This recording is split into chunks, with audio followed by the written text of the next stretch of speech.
Ladies and gentlemen, let me introduce you to Superboy. What you're seeing here is a 1989 Korean bootleg version of Nintendo's Super Mario Bros. There were actually 4 games in the Superboy series, released to the Korean market over a 4-year span. These Mario clones are absolutely interesting, and in this video, I'm going to tell you a little bit about each of these very obscure games. But first, let me tell you why these games even exist. So most countries in the West have had copyright laws for centuries, whereas in Korea, copyright laws weren't introduced until 1957, and weren't even enforced until a major overhaul of copyright law happened in 1986. And this was mainly due to pressures from Korea's major trading partners like the US to meet international copyright standards. At the time, it was difficult for foreigners to market video games and consoles in South Korea. Korea had plenty of their own consoles, but the biggest console from the mid to late 80s was the Zemmix console by Daewoo. The Zemmix was king, dominating the Korean home video game console market from 1985 to 1989. It was essentially a stripped-down MSX home computer adapted specifically for gaming. It had a cartridge port, 2 controllers, and that's it. There were several companies who would release software for the Zemmix console, but the most notable was the computer store chain Zemina. Zemina got their start in the games business by importing Japanese MSX games, hacking their logo into them, and releasing them to the Korean market as their own works. Zemina grew to be one of the more successful game companies, releasing games and peripherals for the Zemmix. After the new copyright laws of 1986 kicked in, they found a loophole where instead of directly stealing their games, they would create unofficial ports of existing games like, you guessed it, Super Mario. This was all it took to skirt copyright law in Korea back then. The law was initially vague and only protected the actual code, not the IP. Nintendo couldn't stop them because A, they technically weren't breaking any laws by doing this, and B, Japanese companies were not welcome into the market. So how was this Super Mario clone? For an MSX game, it's not bad, but nowhere near the quality of Nintendo's Super Mario. It's an ambitious endeavor, but what came out of it is a game that's missing so much of what made the original Super Mario so special. You can't kick turtle shells, you can't go down pipes, the question blocks have random items inside of them, and the fire flower feels weird, like it shoots at bad angles and the shots don't bounce at all. The Bowser battles were another area where it's disappointing. All he does is bounce up and down and up and down. It's so predictable and lost any sense of danger the original game had.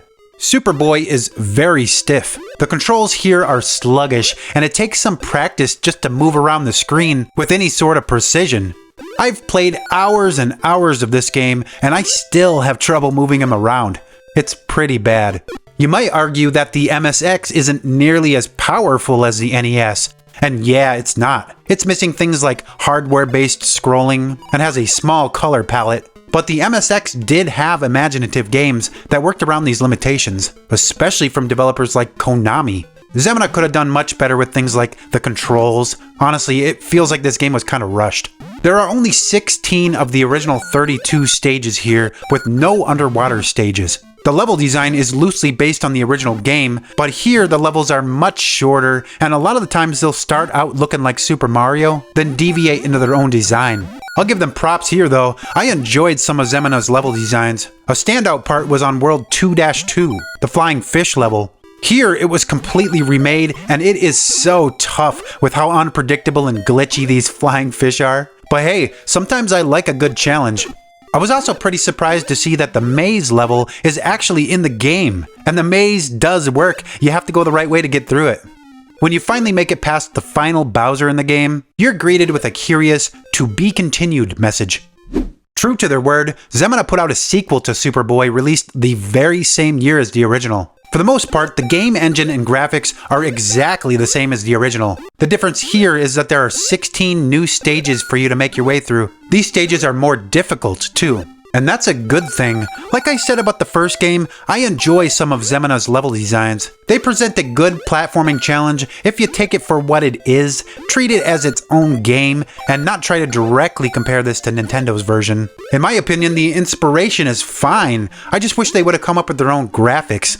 This game is what the original Superboy should have been. They shouldn't have tried to partially implement the level design that Nintendo got so very right in the original game. Should have been these original designs from the start.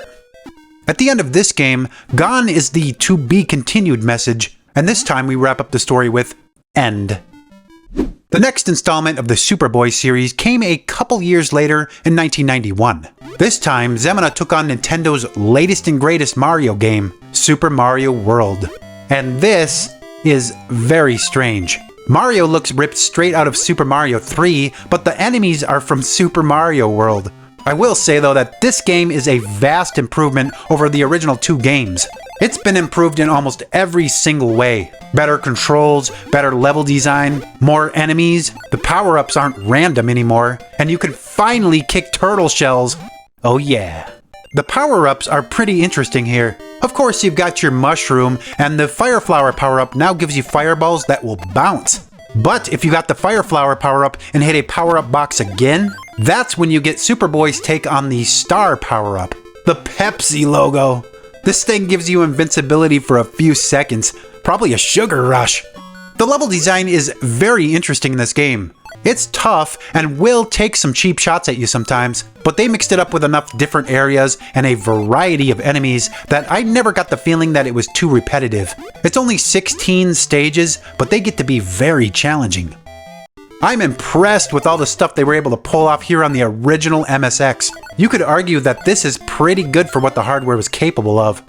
At the end of each stage, you face a fire brother from Super Mario 3. And at the end of the game, you face a sledge brother from the giant world of Mario 3. At the end of the game, you rescue the princess who looks ripped from Mario 3 as well. Only here, she's got some creepy eyes. It was after this game came out that Zemina started to dissolve. Copyright laws got more strict, foreigners were allowed to enter the market, and most employees left Zemina, going over to a new studio called Open. That wasn't the end for Superboy though. Even though the original programmers had left Zemina, they still managed to put out what would be the final installment in the Superboy series. And it wasn't half bad. Superboy 4 was the final game in the series, released by Zemina in 1992. This game was released exclusively for the Samsung Game Boy console, a licensed Sega Master System console for the Korean market. The other Superboy games came out for the Master System as well, but they were ports for the Sega SG-1000, which was Sega's first console that the Master System was backwards compatible with. The original games didn't take advantage of the upgraded Master System hardware. Superboy 4 was a native Master System game, and as such, it looked fantastic compared to the predecessors. It's a very colorful game that looks great in my opinion. I've always liked the Master System's color palette, which was wider than the NES. Like the last game, this one also tries to incorporate graphics and enemies from Super Mario World, and it does so much more naturally than Superboy 3. Now don't get me wrong, it still feels like a janky Mario clone, but it once again improved just about everything from the previous games. Movement, graphics, level design. This game has a wide variety of bad guys. They even changed up Superboy to make him look more like a boy. The power-ups here are similar to the last game, only this time you grow big with milk instead of a mushroom, and for some reason the fire flower, now a glove, changes the color of your skin. The Pepsi logo power-up is out in this game, instead replaced with a boxing glove, only this time once it wears off, it takes away your fire glove power-up, so it kinda hurts you in a way. Because of this, I found myself not just grabbing the invincibility power-up every time I saw it. In my opinion, the fireballs are more valuable than a few seconds of invincibility. At the end of each level, you collect a gem to move to the next area. Gone are the boss battles from the previous games, with the exception of the final bosses. You gotta fight 2 of these frog-looking guys in order to get through the final stage and rescue the princess. It's unknown if this game was created by the original programmers at Zemina, or if perhaps they outsourced this to a different team. Regardless, it's hands down the best entry in the series. Everything has been greatly improved from the previous games. If you're going to check out any of these Superboy games, Superboy 4 is the one that I'd recommend.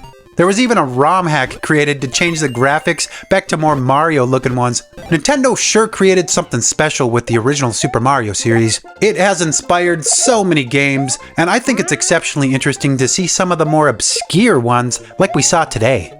I hope you enjoyed the video. If you did, make sure to leave a like on this video. And if you want to see more videos like this, hit that subscribe button. Make sure to turn on those notifications so you'll know when I upload new videos. Thanks for your time today. Take care, guys. Goodbye.